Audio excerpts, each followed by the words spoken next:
تراب صاحب څنګه شخصیت و؟ ته ورسره مخامخ نږدې نه مخ شوی؟ زمونږ ډېر غټ فامیل دی، تره زامن کاکاګان 9 کاکاګان مې دي ماشاءالله. د دې هر یو 3 4 5 بچي دي هلکان، خو له بده مرغه یوازینی شخص پکې زه یم چې ما تعلیم وکړ. نور یې هم نه کوي او نه یې وکړ. زه به دا ځواني او شور لا حتی وړمه،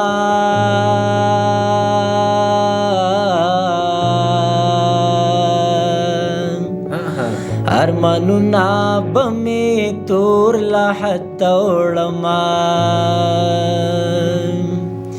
ارمانونه به مې تور لا حتی وړمه.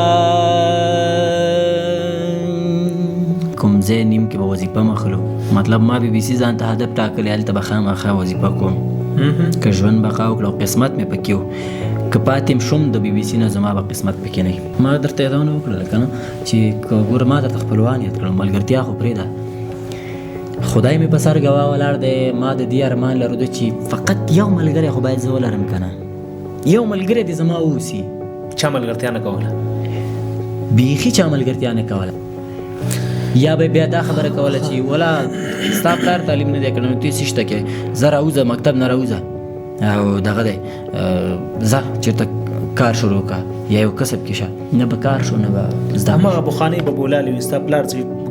نه دی کړی تی ولې کې ستا پلار اوس پته ولګېده ورته.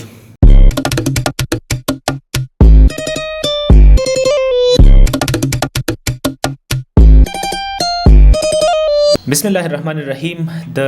ناویلو کیسو پادکاسټ د ستړي مشي جوړ بخیر درنو لیدونکو. نن نو را سره په ناویلو کیسو کې یو ځانګړی مېلمه دی، یو خوږ غږ دی او د ترنم یو پیژندل شوی نوم دی. قاسم ځلاند صاحب را سره دی، له ننګرهار راغلی دی، زموږ سره مېلمه دی او نن به د ژوند پر هغه اړخونو غږیږو، هغه کیسو به غږیږو چې تر اوسه تاسې ترې ناخبره یې. د ده غږ به مو ډېر اورېدلی، څېره به مو ډېر لیدلي او د ترنم خواږه به یې په تاسې ډېر لورولي. خو ځینې کیسې شته چې تر اوسه قاسم له ځانه سره ساتلي دي او نه یې دي ویلي. نن به ترې ضرور اورو ځکه چې د ناویلو کیسو پادکاسټ دی. په پادکاسټ کې نو ضرور ده چې د ژوند هغه برخې به راسپړو چې موږ او تاسې ټول ترې ناخبره یو او بیخي پټې پاتې دي. ځلاند صاحب محترم، ستړي مشئ، جوړ بخیر. ډېره زیاته مننه، کور ودان خیر اوسي. په لومړي سر کې ستاسو ټولو لیدونکو ته او مینوالو ته ګېډې ګېډې سلامونه، درنښت او احترامات وړاندې کوم. بیا له تاسې ډېره مننه چې په نن خپرونه کې ما ته وخت راکړه او دغه نن خپرونه په ما رنګینه کړه. کور ودان مننه. ځلاند صاحب ډېره مننه. تکلیفونه دې ګاللي به دې هیله چې ستړی شوی نه یې، زحمت دې نه لیدلی. خو یوه خبره چې ما سره نن مخ شوې تقریبا څو شېبې وشوي، داسې مسکی مسکی کېږي. ولې مسکی مسکی کېږم؟ شاید خوشحاله اوسم که نه، کېدای شي خوشحاله نه. ما ویله سره چې په ما کې څه مشکل نه شوي، هغې پورې نه خاندې. کېدای شي خوشحاله یم. ښه، څنګه ژوند څنګه تېرېږي، چارې څنګه روانې دي؟ بس شکر دی، الحمدلله ژوند ډېر ښه روان دی. څنګه چې ژوند دپاره پلان و کار ورته کړی، به زیاتي نور مثبته نتیجه ګورو انشاءالله. او د ځلاند صاحب په اړه اکثره ملګري یو پوښتنه لري چې ځلاند صاحب د کوم ځای سره تړاو لري، کوم ځای سره تعلق ساتي او اصلا د کوم ځای دی؟ زه خو اصلي د ټول افغانستان یم او بیا په ټول افغانستان کې د ننګرهار ولایت بهسود ولسوالۍ مربوط هډې اخندزاده یا نجم الدین اخندزاده د کلي اوسېدونکی یم. پلرنی ټاټوبی یم، هماغه دی همالته اوسېږم. ښه، او یو څه چې زما سره دغه پوښتنه ډېر وخت څخه وه، شمشاد راډیو ټلویزیون کې ته ډېر پاتې شوی، په برنامو کې نور رسنیو سره پاتې شوی، په خپله په سوشل میډیا کې هم فعالیتونه کې. د ترنم او شعر نړۍ ته څنګه راننوتلي، دغه فکر څنګه پیدا شو؟ وروره لکه بار بار دا خبره ما تکرار کړې د په رسنیو کې، زمونږ مطلب هغه یو معقوله خبره ده. دغه ښه غږ دا د الله تعالی لور یو انسان ته یو نعمت دی او د هر چا دا نه وي ښه غږ. دا خو به راسره مني انشاءالله. نو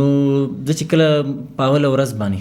د قرآن کریم د سبق دپاره چې په مکتب کې نوم شامل شوی، لاړم مدرسې ته په اوله ورځ باندې هملته انجمن جو لاړم، هلته مې ترنم وکړ. د هماغه ورځې نه سټارټ شروع شو. یعنې ما اولنی قدم په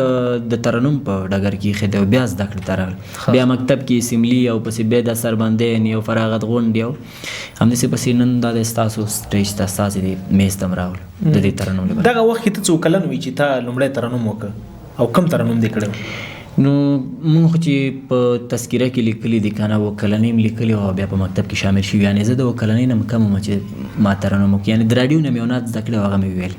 البته اوس ما هغه نعت نه دی زده چې کوم یو به او له دې وړاندې پوهېدلي چې زه ترنم کولی شم زما غږ ښایسته دی که نه ځان درتاسې خو لکه زه خو په دې نه پوهېدم چې مطلب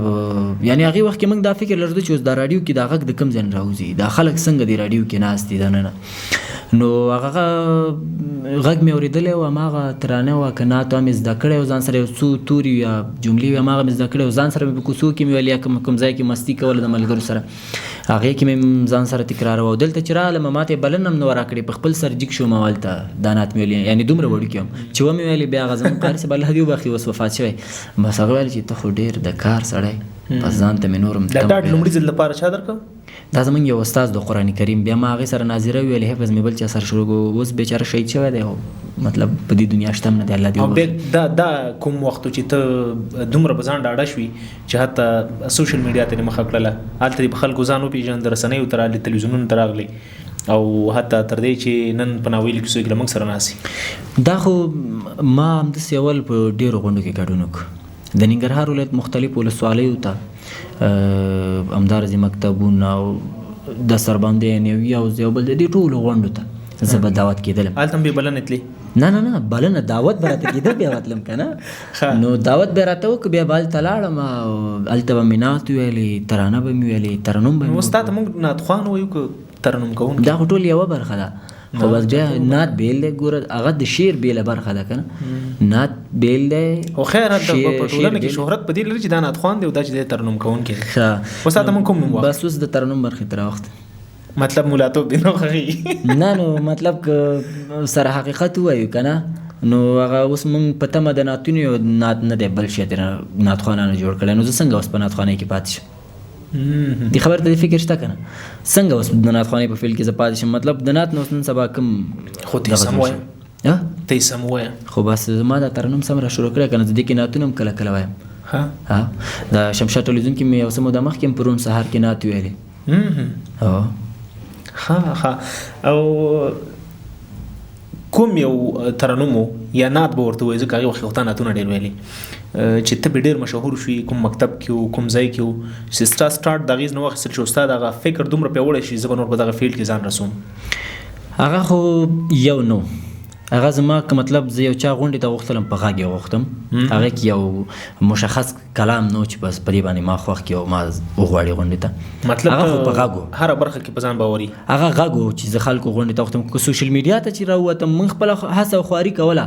خو ما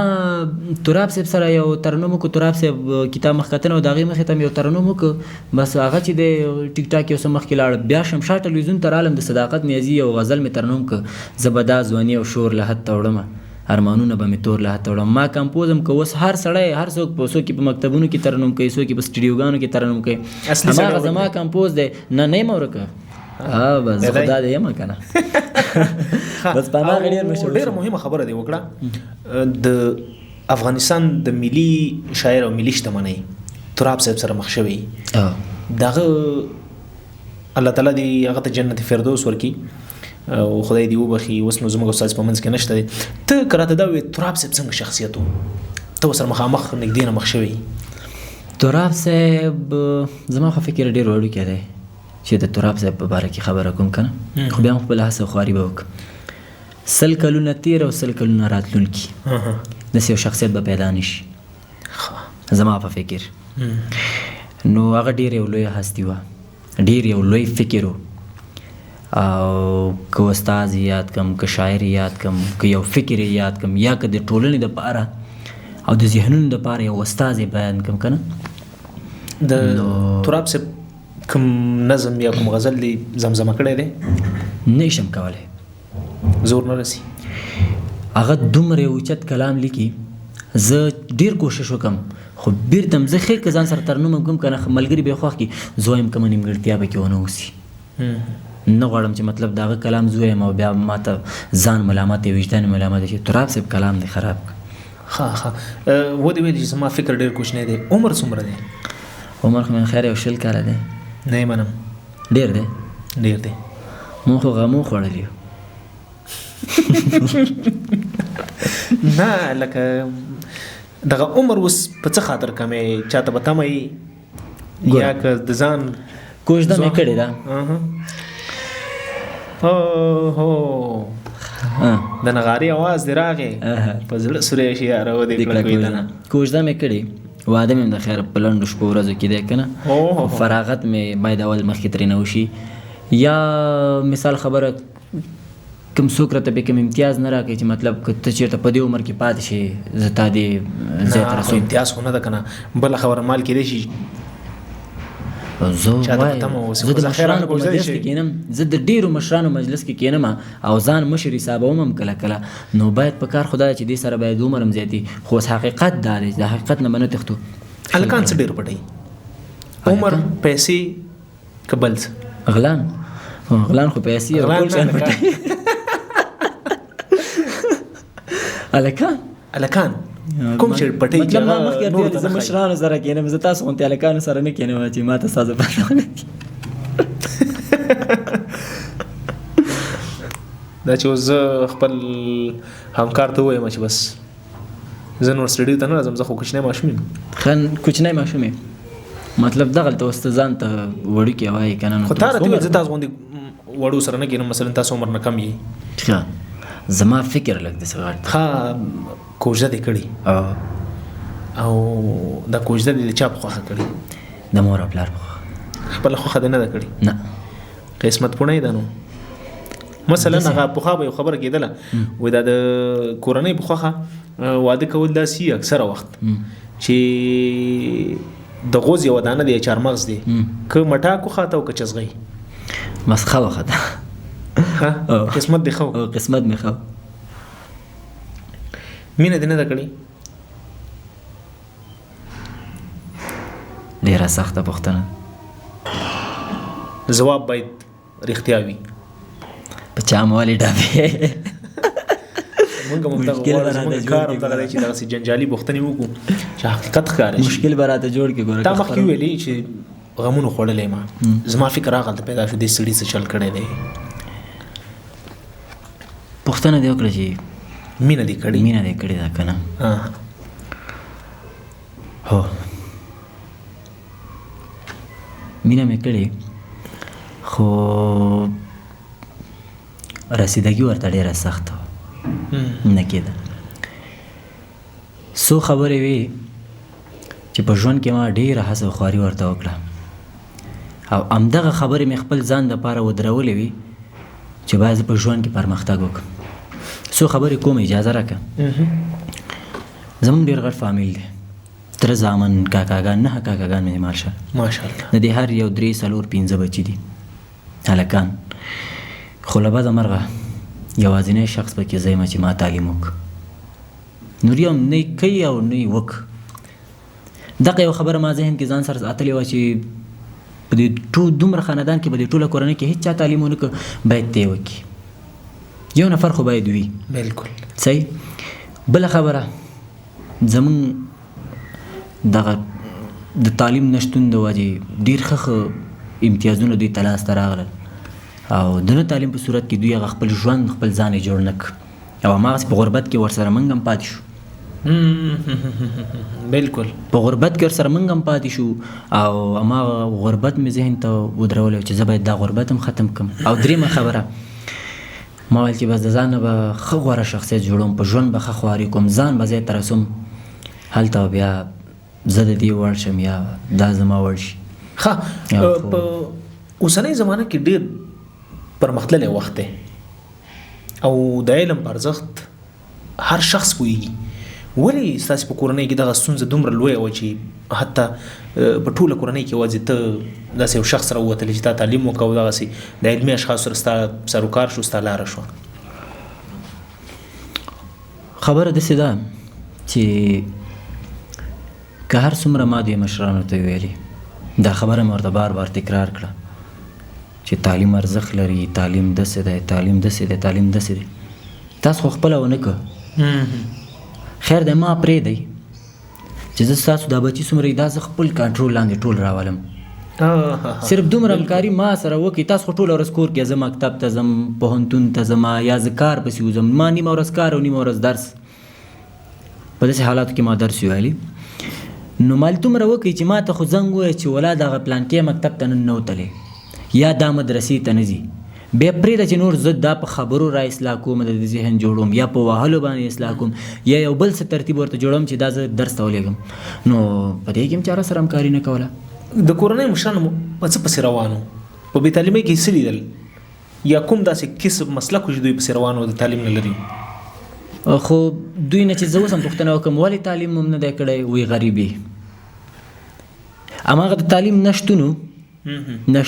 چې ډېرې ښې پیسې د دوی لاسونو ته راغلې د ځمکو په خرڅېدا کې یا په نورو دغه کې د دوی کوم حق چې رسېده هغه پیسې لاسته راغلې. د تعلیم نشتون باندې بس وړوکې کار به پرې شروع کوه، هغه پیسې به هم لاړې او بس بیرته به همداسې پاتې شو. یا به بیا دا خبره کوله چې ولا ستا پلار تعلیم نه دی کړی نو ته څه شته کې زه راوځه مکتب نه راوځه او دغه دی ځه چېرته کار شروع کړه یا یو کسب کې شه. نه به کار شو نه به زده. هماغه بخانۍ به بولالې وي ستا پلار چې نه دی کړی تی ولې کې ستا پلار اوس پته ولګېده اوس ورته پته ولګېده چې قاسم ځلاند په دې سټیج ولیدو، قاسم ځلاند په داسې حالاتو کې وکتل چې ووله په غریبۍ کې خو هم تعلیم کېږي یا خو داسې هم کېدلی شي تعلیم هم وشي، کورنۍ هم سپورټ کړي، ځان هم سپورټ کړي، سټایل کې هم وګرځي، خلکو سره جامه وکړي او درس هم ووایي. ممکن چې له تا وروسته دغه کوچنی نسل یا راتلونکي ستاسو د کورنۍ کوم غړي چې دي هغه نو په ښه معنا سره تعلیم وکړي. بس اوس زموږ د کوچني چې دي که نه بس مکمل د کنټرول لاندې ما راوستي دي، خو دوی پوره خواري شروع کړي او که نور څه نه هغه دومره همکاري راسره کېږي چې زنګ راوایي. ځلاند صاحب تعلیم کوم ځای ته رسولی دی؟ تا ویل چې واده نه مخکې باید فراغت وشي، دا د 12م صنف ښی د پوهنتون ښی؟ زما د پوهنتون له خیره بس اخري سیمسټر دی، یو څو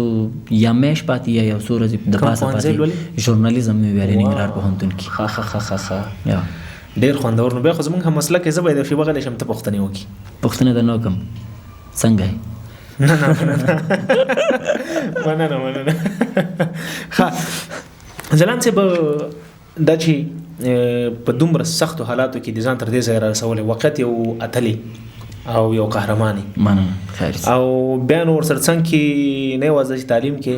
خپل کورنۍ ته وخت ورکړي، هغوی هم ځان سره راودرې او نورو برخو ته فرهنګي برخو ته هم ځان رسوي. ترنم کې د نوم پیدا کړی دی. خیر او ما خو چې لومړي ځل لیدلی وي نو هغه ستا غږ او ستا د غږ خواږه چې په هغې سره ما وپېژندلي. هغه ترنم دې راته وکړه کوم سره چې دې ډېر زیات شهرت ترلاسه کړی و، خلک تاویږي راتاوي او قاسم ځلاند په هغې ترنم سره یادوي. ښه ما خو مخکې مې یادونه وکړه زه به دا ځواني او شور له حد ته وړمه، ارمانونه به مې تور له حد ته وړمه. دا د صداقت نیازي غزل دی او مطلب هغه لیکلی خو چې ما به دې غزل ته وکتل په دې اولنۍ بیتونو کې دا کیسه یې زموږ بیانوله. بس ځکه دا بیتونه مې خوښ شول. بیا مې هغه ترنم کمپوز مې ورته خپل جوړ کړی، په شمشاد کې مې ترنم کو ډېر ښه وچلېده. نو زه خو وایم چې ملګري مې په همدې پېژني او نور د ملګرو خوښه ده چې په دې مې پېژني کو په کوم نوم پېژني. ما هم داسې یو څو بیته اورېدلي دي دغې ترنم خو ډېر نه مکمل یې ترنم وکړه لږه. نو خوښه ستا چې څومره ستا پې زور رسي خوښه ستا ده؟ زه صحیح زبدا ځواني او شور لا حتی وړما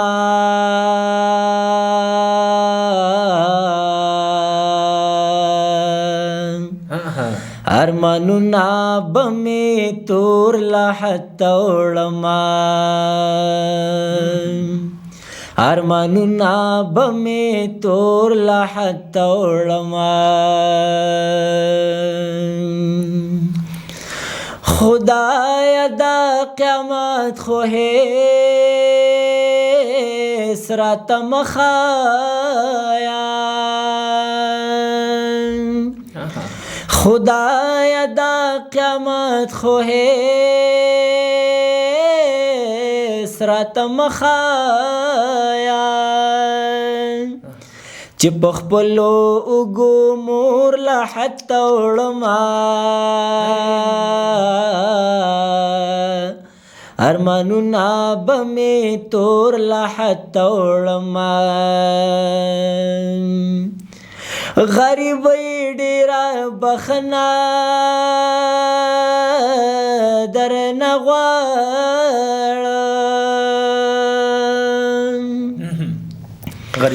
غریبۍ ډېره بخښنه در نغواړم غریبۍ چې ستا پیغور لا حتی وړما ارمانونه به مې تور لا حتی وړما د پری په شانتې خور بدو کې لاړه د غمي په شانتې ورور لا حتی وړما ارمانونه به مې تور لا حتی وړما صداقت که ژوندی وی یاد ساته صداقت که ژوندی وی یاد ساته سپین کپن به هم د پور لا حتی وړما ارمانونه به مې تور لا حتی وړما. ډېر زبردست یاره ډېر خوندور. خیر ډېر موږ د بیخي بل طرف ته یوړو او دا خو چې ته خراب کړی فکر کوم دغه شی خراب کړی که نه هغه خبره به هم نه زه هم ډېره همدا ووایې دغه څنګه داسې بدن کمزورې وچ کلکې دا څه خراب کړی دا خو ډوډۍ ډېره خورم ولا زمانه مې کشر ورور دی څه خوري چې دا غږ دې داسې ښایسته دی دې دپاره خو هر شی خورم ولا د غږ د ښه کېدا او د خرابېدا دپاره نه څه خورم نه ترې استفاده کوم بس چې شی ډاډه پې ورځم په خوراک مشروبات نسک بغیر لاله کوزه زمونږ لپاره فایده ده خو دلته یې بېرته اخره کې خبره خرابه کړه دغه کیسه دې خرابه کړه اخره که خرابه کیسه اوس به تا دلته ایښې وه نه دلته خو موږ الکوزې ځکه نه ږدو چې موږ صفا اوبه ږدو تاوان لري صحیح ده او ځلان صاحب مخکې څه پلانونه دي کله چې ژورنالیزم نه فارغېږي واده کې وړاندې به څه کې بزنس ته ځي خپل مسلک کې پاتې کېږي کوم بل طرف ته ځي خارج ته ځي خارج کې سیاګو ښه د نن سبا نړۍ کې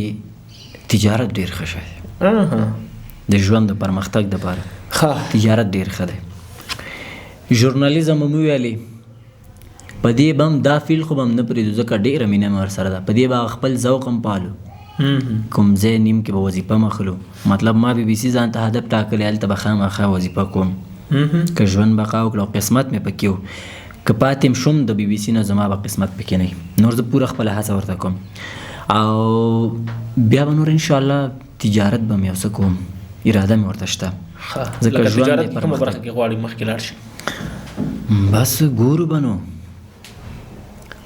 چې کومه برخه زما په ذهن خلاصېږي زه پکې پرمختګ کولی شم مطلب دې نه بعد به ځان ته هدف ټاکي د تجارت دپاره به دې نه بعد هدف ټاکم او ځکه لا تر اوسه ما سره په لاس کې شی نشته چې تجارت وي همدا اوس چې پیسې را سره وي بیا به تا تجارت کتلی اوس نشته شی د ترنم لپاره کوم ډول شعر انتخابې کوم شاعر خوښې ډېر د چا شعرونه ترنم کې د ترنم دپاره هغه غزل انتخابوم په 10 کې په 500 غزلو کې یو انتخابوم چې په هر بیت کې بېلابېلې معناوې د ټولنې مطالعه پکې شوي د ټولنې هر مشکلات د ټولنې درد ستونزې دا ټولې پکې درک کړي یا د دې ټولو یادونه پکې کړي او یا د دې لپاره مثبت ذهنیت سازي هغه غزل زما خوښېږي انتخاب هم کوم شعر ترنم او سوشل میډیا د په ژوند کې څومره تغیر راوستي مخکې ساده ځلان څنګه او اوسنی ځلان څنګه دی یو جالبه خبره درته وکړم موږ غوښتل چې خلکو ته ووایو چې دا زموږ د تره زوی دی خو هغوی به ترې انکار کوو دا زموږ د ترور زوی دی هغه د ترور زوی به ترې انکار کوو صحیح چې هغه هره مسله وه د د پیسو نشتونو یا بل څه خو زه نه پېژنم هغه خلکو ته ما معرفي کوي چې دا زمونږ سکه د ترور زوی دی دا سکه زمونږ د تره زوی دی موږ غوښتل چې خلکو ته لاړ شو مجلس ته ورشو موږ ورسره کینو ناسته ولاړه ورسره وکړو خو هغوی نه غوښتل اوس شپه هم هماغه خلک زنګ وهي باید د دې خبر یادونه وکړم دا حقیقت دی دا د ژوند یو تریخ دا تریخ حقیقت دی او باید هر څوک یې واوري ان شاء الله چې که د زما خبر واوري که نه په دې ګریوان کې باید ځان سره سوچ وکړي ورک شوي ټول خپلوان به را پیدا شي ټول خپلوان را پیدا شول یا که د چا خپلوان نه مومه لارې زمونږ خوریني دا وایي زمونږ سکه ماما دی په کمنټونو کې ماما لیکي یا میسیج کې ماما لیکي زنګ مې ماما پوښتنه مې دې کوله ماما څه دي په کار یې درولېږو ماما داسې یعنی دا هغه د سوشل میډیا ګټه ده که نه سوشل میډیا ګټه به هغوی که نه بیت دی